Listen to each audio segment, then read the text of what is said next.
The year is 1972. The world is distracted. The Vietnam War is raging, the Apollo program is winding down, and in the United States, a gallon of gas costs just 36 cents.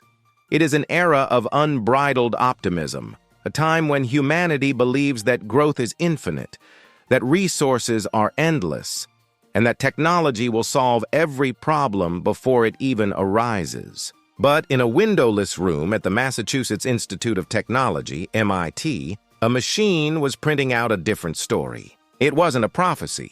It wasn't a religious text. It was a stream of data, a dot matrix printout from a computer simulation known as World 3. The researchers stared at the paper, watching the curves of the graph rise, peak, and then crash. The machine had run the numbers on our modern civilization, our population growth, our industrial output, our consumption of food and resources. And it had come to a chilling conclusion. It predicted that without drastic changes, our global society was on a definitive track to collapse, not in 1,000 years, not in 500 years, but right around the middle of the 21st century. Specifically, the data pointed toward a systemic breakdown beginning near the year 2040. At the time, the report, titled The Limits to Growth, was met with skepticism. It was ridiculed by mainstream economists. It was dismissed by politicians. The New York Times even ran a critique calling it an empty and misleading work. After all, how could a primitive computer from the disco era possibly understand the complexities of the modern global economy? How could a machine with less processing power than a digital greeting card predict the fate of 8 billion people? So, we ignored it. We buried the data. We continued to build, to consume, and to grow. Fast forward to the present day. A follow-up study conducted by analysts at the accounting giant KPMG decided to blow the dust off that old 1972 model. They wanted to see how accurate those primitive predictions actually were.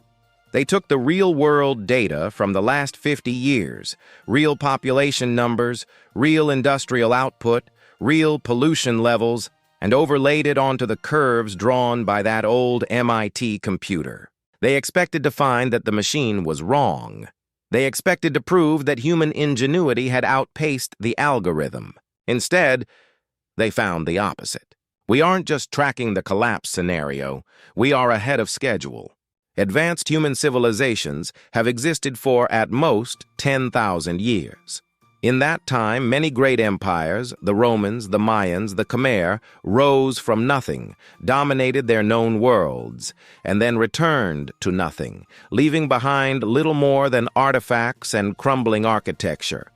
While historians debate the specific triggers for each of these collapses, the determining factors tend to fall into 4 broad categories: political instability, social and cultural fracture, environmental degradation, and the one that the MIT machine was specifically interested in: economic failure. Any civilization that has been reduced to little more than an entry in a textbook fell through some combination of these factors. Some were almost instantaneous. The great city of Pompeii succumbed to the eruption of Mount Vesuvius in a matter of hours. Some took a few violent months. The Aztec Empire collapsed after just 93 days of resistance against the Spanish. And some took centuries. 300 years separate the height of the Roman Empire from its eventual quiet whimper of a collapse. But our modern civilization is different. We are the greatest ever known. We are hundreds of thousands of times wealthier and more advanced than even the most massive empires of history could have imagined. If you are watching this, you have access to the internet. You have access to a source of knowledge that scholars and kings could not have dreamt of just 100 years ago.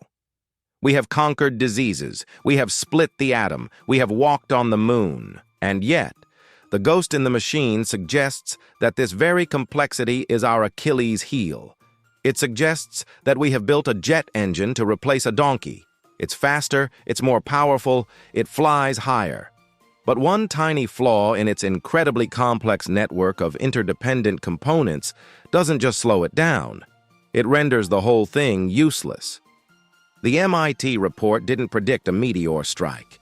It didn't predict an alien invasion. It predicted that the very engine of our success, our relentless pursuit of growth, would be the mechanism of our undoing. So, is it true? Is the year 2040 really the expiration date of modern society, or is this just a case of statistical paranoia? To understand the future, we first have to go back to the architects who built the model. We have to understand the code. To understand why the limits to growth was so revolutionary and so reviled, you have to understand the mindset of the 1960s. This was the golden age of system dynamics. Before this era, economics and science were largely treated as separate silos. Biologists studied animals, geologists studied rocks, and economists studied money. They rarely spoke to each other, but a group of thinkers, commissioned by a European think tank called the Club of Rome, suspected that this was a mistake. They believed that the world wasn't a collection of separate lists, but a single, interconnected web. They approached a team at MIT led by Donella Meadows, Dennis Meadows, Jürgen Randers, and William Behrens III. Their task was ambitious to the point of arrogance: create a computer simulation of the entire world. This was not a small ask. Remember, we are talking about a time when cloud computing would have sounded like a weather phenomenon. The computers available to the MIT team were mainframes that filled entire rooms, fed by punch cards and magnetic tape. These machines had a fraction of the computing power found in the smart toaster you might have in your kitchen today. Despite these limitations, the MIT team created a program they called World 3. World 3 was a system dynamics model. Unlike standard economic models, which often assume ceteris paribus, or all other things being equal, World 3 assumed that nothing is ever equal. It assumed that everything affects everything else. The genius of the MIT team wasn't that they invented new data. It was that they digitized the relationships between existing data. They understood that you cannot simply model food production in a vacuum. Think about it. A large population naturally requires more resources, more food, more water, more homes, more energy.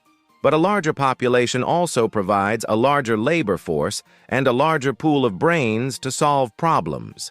We have a much better chance of finding a Tesla, a Da Vinci, or an Einstein in a population of 8 billion than we do in a population of 2 billion. However, that same population also produces more waste. More industrial output leads to more pollution. More pollution degrades the soil. Degraded soil reduces food production. Reduced food production impacts the health of the population. It is a tangled mess of cause and effect. The MIT researchers attempted to replicate this mess in software. They fed the computer historical data from 1900 to 1970. They taught it how birth rates correlate with income. They taught it how industrial capital correlates with resource extraction. They built a digital Earth, stripped of politics and emotion, governed only by math and logic. When they finally ran the simulation, they didn't just run it once. They knew that predicting the future is a fool's errand if you only look at one path. They couldn't predict if a commercially viable fusion reactor would be invented in 1995 or if a pandemic would strike in 2020. So, they tweaked the variables. They ran the model over and over again, creating different scenarios. In one scenario, they assumed technology would solve all our problems instantly. In another, they assumed we would discover twice as many natural resources as we thought existed. In another, they assumed strict birth control policies were implemented globally. They basically tried to account for every outcome that would be possible with a realistic combination of factors. They were looking for the safe zone, the combination of policies and behaviors that would allow humanity to continue growing indefinitely. But as the printer chattered to life, spitting out yards of paper, a disturbing pattern emerged. In almost every scenario, even the ones where we invented magical technologies or discovered vast new reserves of oil, the lines on the graph eventually turned downward. The timing shifted slightly, the height of the peak varied, but the shape of the curve was relentless. Growth, peak, collapse. The most robust scenario, the one that tracked closest to the reality of 1972 without assuming any magical intervention, was what they called the business as usual, BAU, scenario. This is the scenario that predicted a tipping point in the early 21st century. It predicted that for the first few decades of the new millennium, everything would look fine. In fact, it would look great.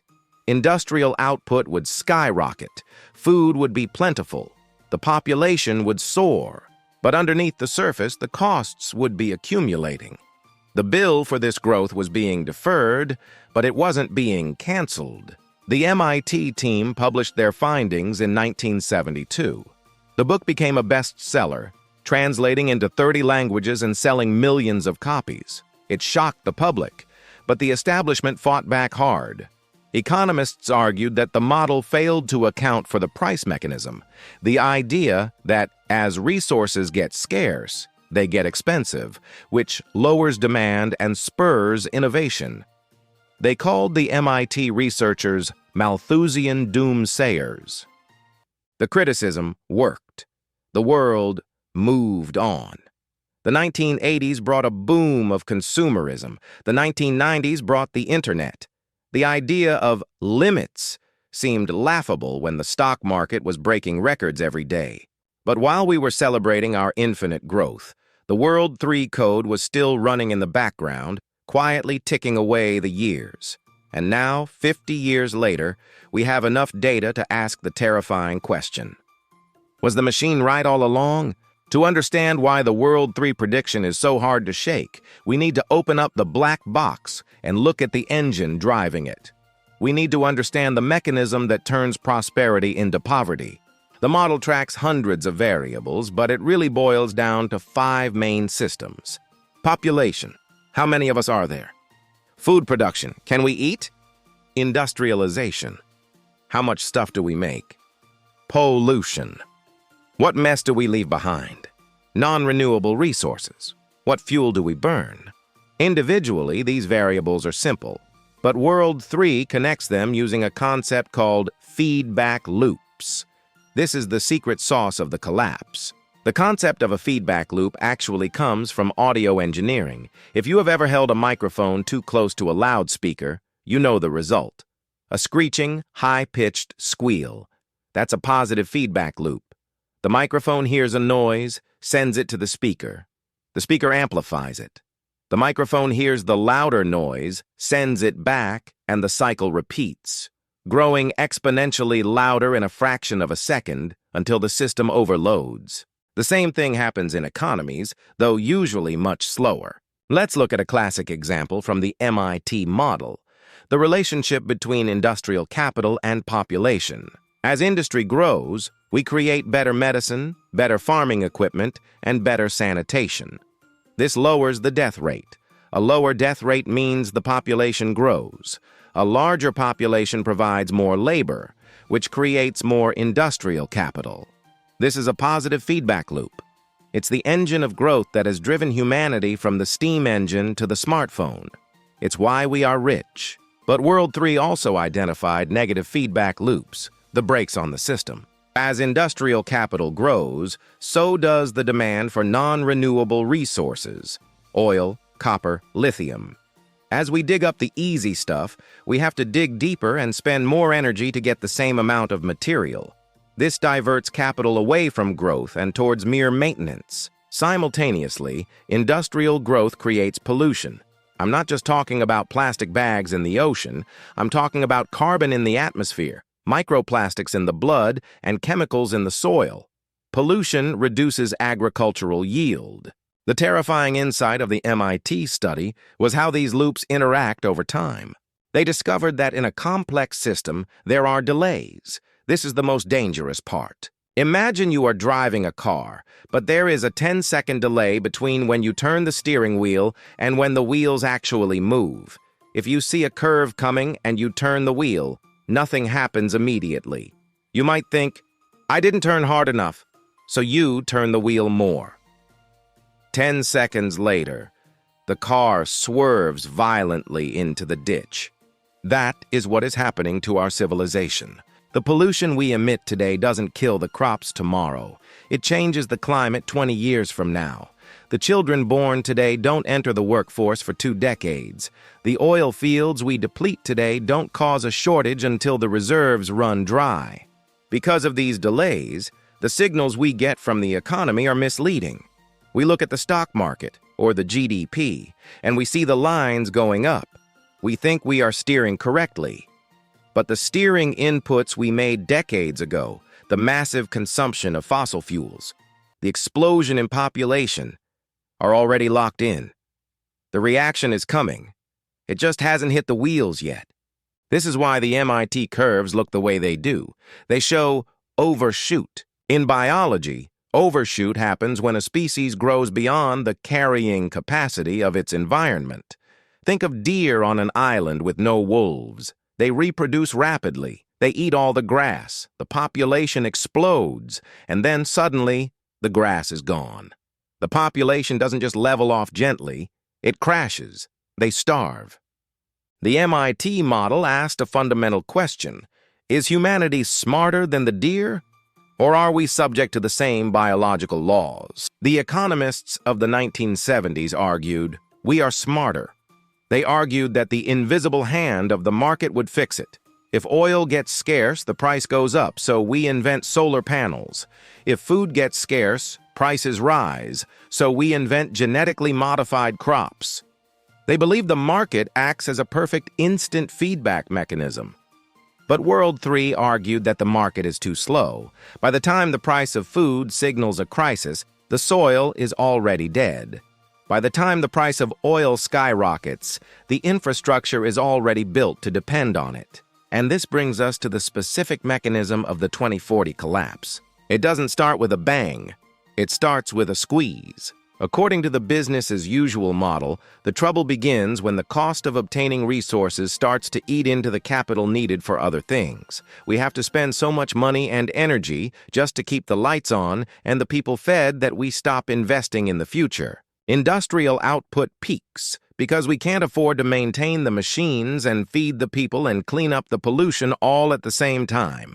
Once industrial output falls, the support systems for agriculture fail. Fertilizer becomes too expensive. Tractors break down. Food production drops. And when food production drops, the population line follows.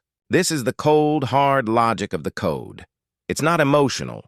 It's a calculation of energy in versus energy out. So, we know the theory. We know the code. But theories are cheap. The real question is, does the real world actually match this nightmare simulation? In 2021, Gaia Harrington, a data analyst at KPMG, decided to find out. She didn't rely on theory. She pulled the hard data from the World Bank, the UN, and other global agencies. She plotted the actual history of the last 50 years against the dotted lines of the 1972 printout. What she found sent a shiver through the scientific community. The lines weren't just similar. They were almost identical. When the Limits to Growth report hit the shelves in 1972, it didn't just land with a thud, it landed like a grenade. The team at MIT had done something dangerous. They had taken the sacred cow of modern civilization, economic growth, and put it on the butcher's block. To understand the backlash, you have to understand the religion of the 20th century. After World War II, the entire global order was built on one premise. The pie must always get bigger. If there is poverty, the answer is growth. If there is war, the answer is growth. If there is social unrest, the answer is growth. Economists had spent decades building models that assumed the Earth was, for all intents and purposes, infinite. In their equations, resources were just a variable you could always buy more of, provided you had the capital.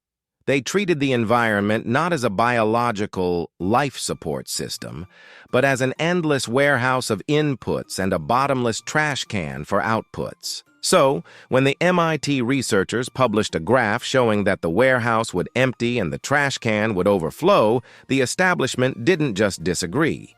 They were offended. Prominent economists mocked the study. They argued that human ingenuity was the ultimate resource. They pointed to the Green Revolution, where technology had just massively increased crop yields, saving 1 billion people from starvation. They said, "Look, we solved the food problem. We will solve the energy problem. We will solve the pollution problem." They accused the MIT team of ignoring the price mechanism. The argument went like this: if we start running out of copper, the price of copper will go up. Because it's expensive, people will use less of it, or they will invent a substitute, like fiber optics. Therefore, we will never truly run out of anything. And to be fair, the critics had a point. The MIT model was simplified. It didn't perfectly simulate how markets react to prices. It didn't predict the internet. It didn't predict the exact timing of the shale oil boom. Because of these imperfections, the world breathed a sigh of relief. We labeled the study as debunked. We threw it in the bin of failed doomsday prophecies, right next to the guy on the street corner wearing a sandwich board saying, "The end is nigh." We spent the next 50 years proving the critics right. We grew. We innovated. We became richer. But here is the twist. The MIT researchers never said the collapse would happen in the 20th century. They explicitly stated that the crisis would occur due to the accumulation of problems over time. They predicted that the exponential growth of the industrial system would eventually collide with the physical limits of the planet sometime in the first half of the 21st century. They weren't predicting a wall we would hit at 100 miles per hour. They were predicting that we were driving a car that accelerated forever, on a road that eventually ended. The critics were looking at the speedometer and cheering that we were going faster. The MIT team was looking at the map and screaming that the bridge was out. And this brings us to the most uncomfortable truth of all. The price mechanism, the very thing economists said would save us, might actually be the thing that kills us. Why? Because the price mechanism only works for things that have a price tag. There is no price tag on the atmosphere's ability to absorb carbon dioxide.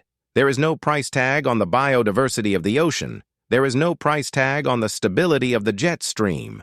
By the time the market realizes these things are valuable, they are often already destroyed. The MIT team warned us that relying on market forces to solve ecological problems is like driving a car by looking only in the rearview mirror.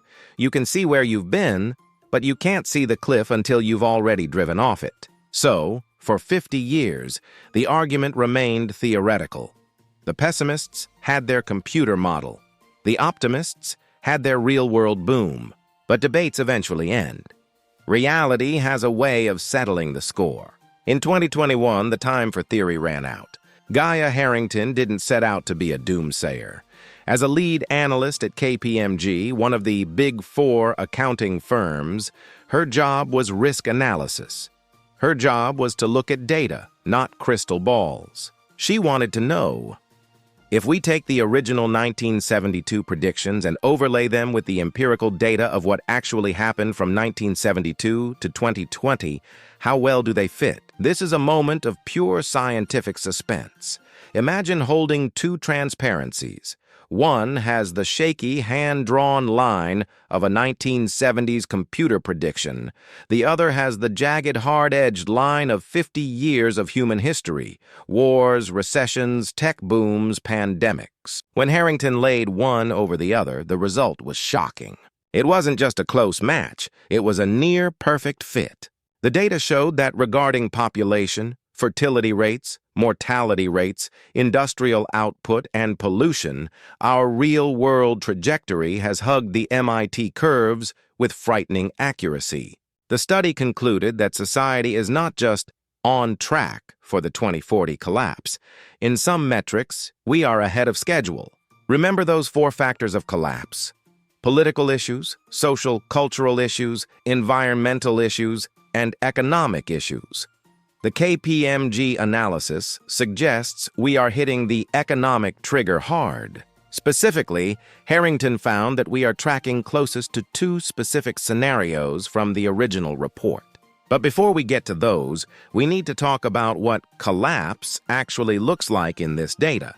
When Hollywood imagines a collapse, it shows zombies, nuclear wastelands, and instant chaos.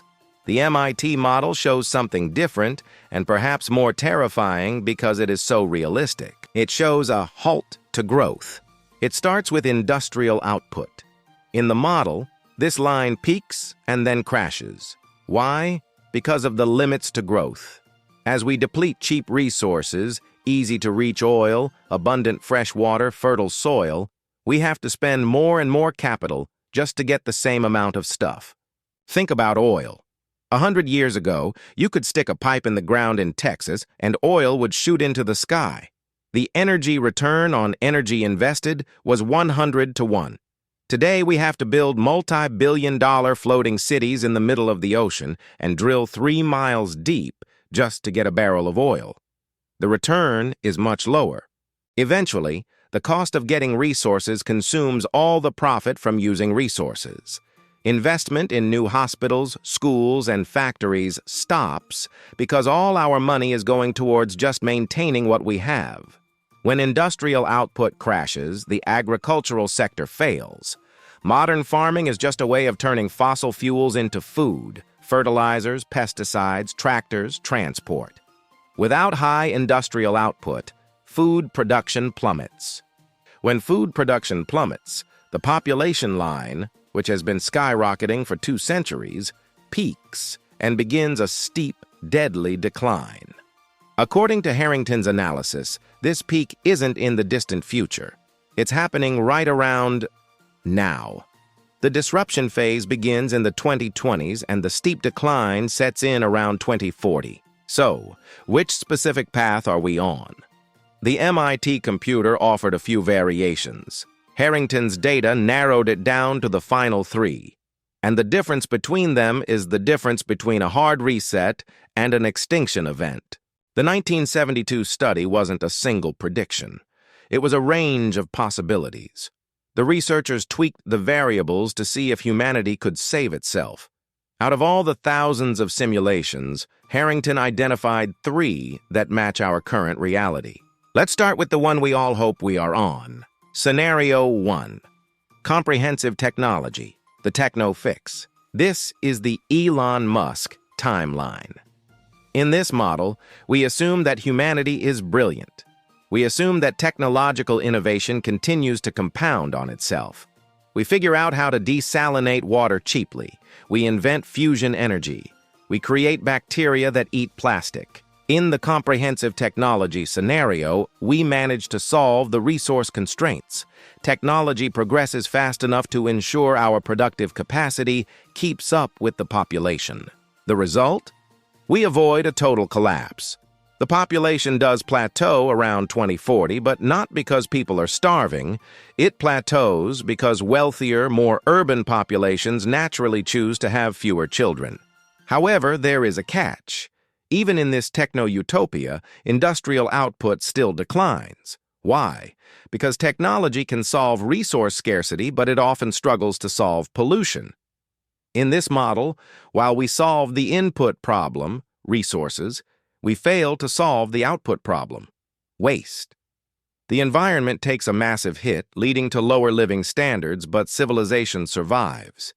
It sounds okay, right? But here's the bad news. The KPMG data shows we are not currently tracking this scenario perfectly. We are innovating, yes, but not fast enough to outrun our consumption. This leads us to the second possibility. Scenario 2. The stabilized world. The voluntary correction. This was the scenario the 1972 researchers identified as the best case. In the stabilized world scenario, humanity collectively decides to chill out.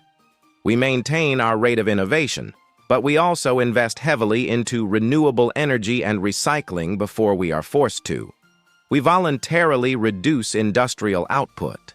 We shift our focus from more stuff to better health and more education. This model shows a smooth transition. No crash, no famine, just a gentle leveling off into a sustainable equilibrium. But let's be honest. Look out the window. Does it look like the world is voluntarily slowing down?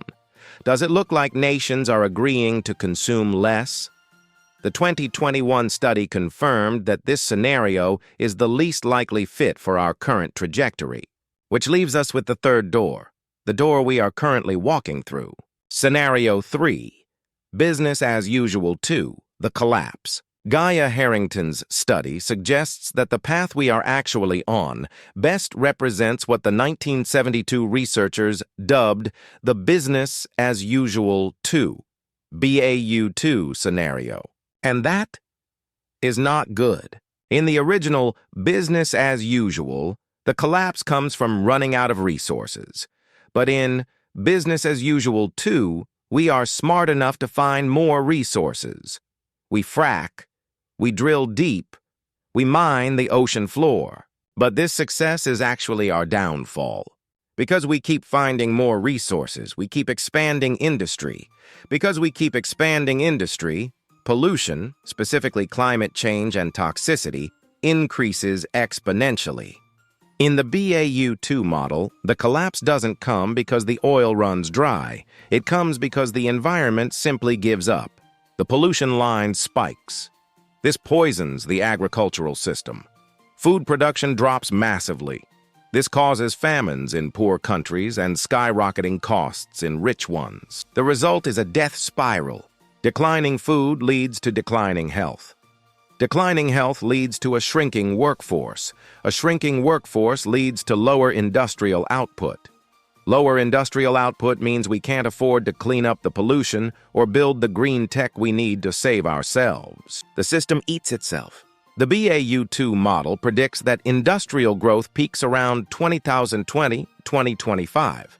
Sound familiar? Supply chain crises, inflation. Then, around 2030, food production peaks. And finally, around 2040, the population curve breaks. The scariest part of Harrington's finding isn't just that we are on this path, it's that we are following it blindly. We are still arguing about whether climate change is real or whether GDP is a good measure of success, while the algorithm has already moved past the point of debate and on to the phase of consequence. But is it inevitable? The computer says yes if we change nothing. But the computer is not a god. It's a mirror. It shows us who we are, not necessarily who we have to be. Or does it? In the final chapter, we have to look at the year 2040 in the face. What does life actually look like on the other side of the curve? And is there any time left to grab the steering wheel? So, what does the year 2040 actually look like? When we hear the word collapse, our minds go to Hollywood. We imagine a sudden event, a stock market crash on a Tuesday, followed by riots on Wednesday and a Mad Max wasteland by Friday. But the MIT model predicts something far more insidious. It predicts what the Roman philosopher Seneca described. Increases are of sluggish growth, but the way to ruin is rapid. This is known as the Seneca cliff. In the business as usual 2 scenario, the collapse of 2040 isn't an explosion. It's a suffocation. It begins with the capital crisis. Imagine it's 2035. You go to the store to buy a new phone. It's not that you can't afford it, it's that it's not there. Or if it is, it costs 3 times what it did 5 years ago. Why? Because the cost of mining the rare earth metals has skyrocketed. The cost of shipping across a deglobalizing world has tripled. The growth machine stops because the energy return on energy invested, EROEI, drops too low. In the 20th century, we spent 1 barrel of oil to find 100. By 2035, we might be spending 1 barrel to find 5. When society has to spend 20% or 30% of its total energy just to get more energy, the surplus that funds everything else, hospitals, universities, the arts, the military, evaporates. The first thing to go is the service sector. Healthcare systems, already strained by pandemics and aging populations, begin to crumble due to lack of funding and equipment. Then comes the food crisis. This is the grim reaper of the World 3 model. Modern agriculture is an industrial miracle, but it is entirely dependent on three things: oil, for tractors and transport; gas, for ammonia-based fertilizer; and phosphorus, a mined mineral. As industrial output falls, we can't produce enough fertilizer. We can't repair the automated harvesters fast enough. Yields drop. The point of no return in the MIT data happens when the lines of population and food cross. Historically, when food prices double, governments fall. The MIT model suggests that by the late 2030s, the geopolitical map will be redrawn not by ideology, but by calories. Rich nations will hoard. Poor nations will starve. The global trade network, which relies on trust and surplus, will shatter into isolated fortresses. This leads to the final tragic metric: mortality. For the last 100 years, the death rate has been dropping. It's the proudest achievement of our species. But in the collapse scenario around 2040, that line turns upward. It's not necessarily a war that does it. It's the lack of antibiotics because the supply chain broke. It's the lack of clean water because the filtration plants can't get parts. It's the return of malnutrition in developed nations. The scary part? We are seeing the trailer for this movie right now. Look at the supply chain disruptions of the 2020s. Look at the fertilizer shortages caused by geopolitical conflicts. Look at the record heat waves destroying wheat harvests in India and the US. These aren't random events. In the language of system dynamics, these are oscillations. When a system approaches its limit, it doesn't just stop smoothly. It shakes. It vibrates. We are in the shaking phase. The engine is sputtering. The warning lights are flashing red. And the algorithm says we have about a decade before the engine seizes completely. It is easy to look at the World 3 printout and feel paralyzed. It is easy to look at the 2040 date and think, well, we had a good run. But there is one variable the MIT computer could not model perfectly: human will. The limits to growth authors, Donella Meadows and her team, were not trying to predict our doom. They were trying to prevent it. In their final update to the book, published 30 years after the original, they wrote something profound. The model is not a prophecy, it is a choice. The computer showed us the logical conclusion of business as usual. It showed us what happens if we behave like bacteria in a petri dish, consuming until the sugar is gone and the toxins kill us. But we are not bacteria. We have foresight. We have the ability to change the rules of the system. The KPMG study found that the stabilized world scenario is unlikely, but it is not physically impossible. It is technically possible to avoid the 2040 collapse. But it requires a shift that is harder than splitting the atom. It requires us to stop worshiping the god of GDP. It requires a transition from a growth economy to a steady-state economy.